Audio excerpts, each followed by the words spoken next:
You see the recommendation everywhere. Stretch, stretch, stretch. You've got to stretch. Even I've made recommendations like this. You got to stretch, you got to warm up, do all these things before you go out and run. But you may have recently seen, and this is why you're here with me, that stretching may not be as effective as we think it is. So you're wondering, does stretching actually prevent injuries from running?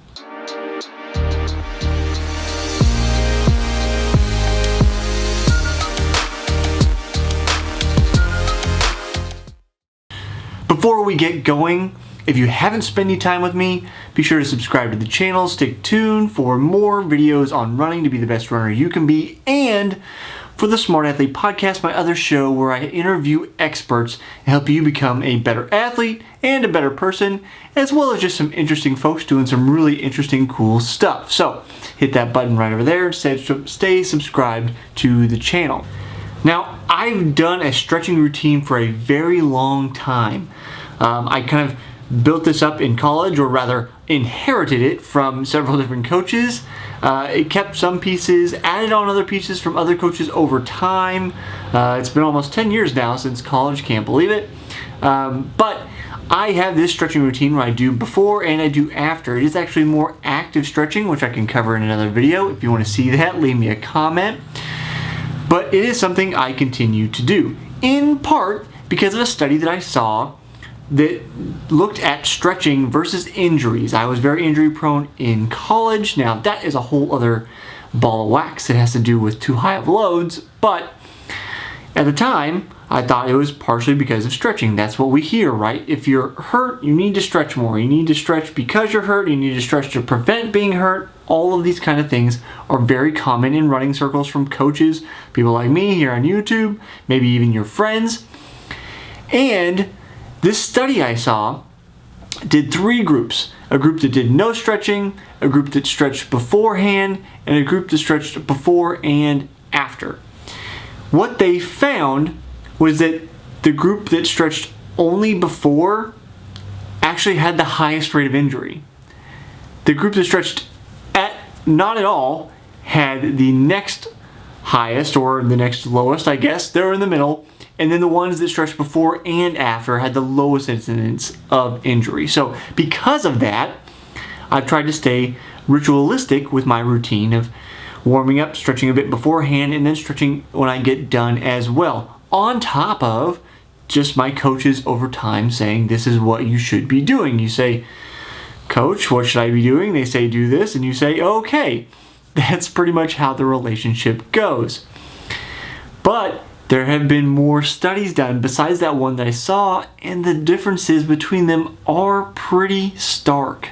Now, these stark differences can be prescribed to many different things if the N number is small. And by N, I mean the number of participants in a study. So if you look at a study and it says N equals 10, that means that there's only a small number of people in that study. But many of these studies have 1,000 or thousands of participants, meaning that the data should be fairly reliable.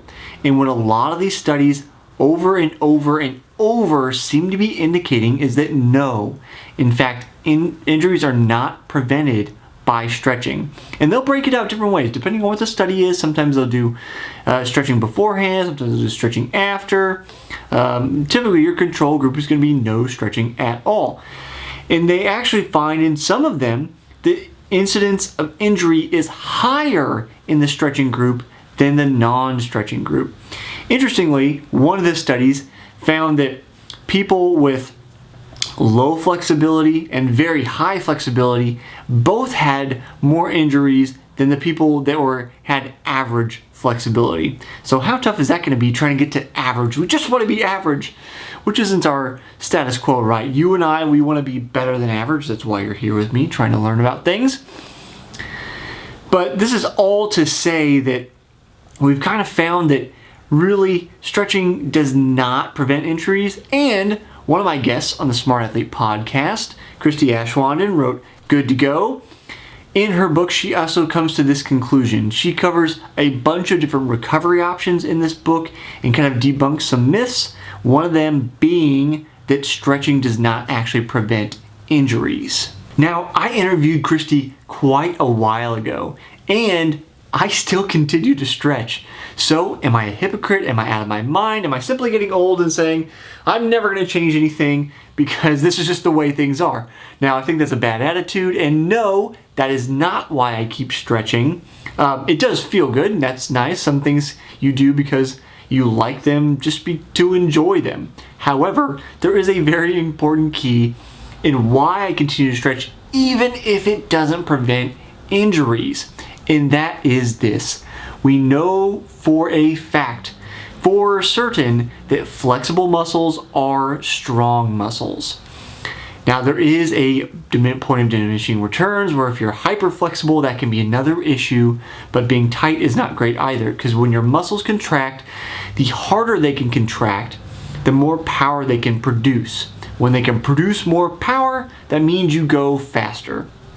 I actually talk about this with another guest on the Smart Athlete podcast, Dr. Keith Barr, who researches tendon flexibility, tendon strength, and the relationship between tendons, skeletal tissue, muscles, all those kind of things. It is actually the most popular episode of the Smart Athlete podcast to date, so you should definitely check him out. Both Christy and Dr. Keith, I'll have links at the end of this episode, so stay tuned for that. The point is that we need to continue to stretch because we want to continue to produce power at a high rate, even if it doesn't prevent injuries. We have all these studies that say, no, it probably doesn't. That study I kind of relied on for such a long time that said, yeah, there is some efficacy to this idea, regardless of whether it does or doesn't. And again, at this point, I would say it probably does not.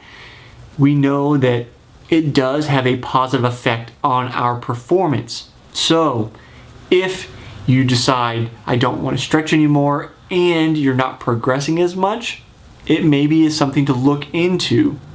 That being said, doing a static stretching routine is probably not the best option, especially pre-workout, pre-run. There are other things you can do, small motions, dynamic stretching as it's referred to. That is going to be the thing to go to warm up, to get ready to run, versus static stretching. We can cover all that in another video. If you'd like to see a dynamic stretching routine that I do before I go run and sometimes after, but especially at the track before speed work, leave in the comments below. Say, yes, I want to see that dynamic stretching routine. So there's your answer. I think the answer is no. If you'd like to check out my interviews with Christy or Dr. Keith, those should be popping up on the screen now, and I'll see you next time on the next episode of Runner's High.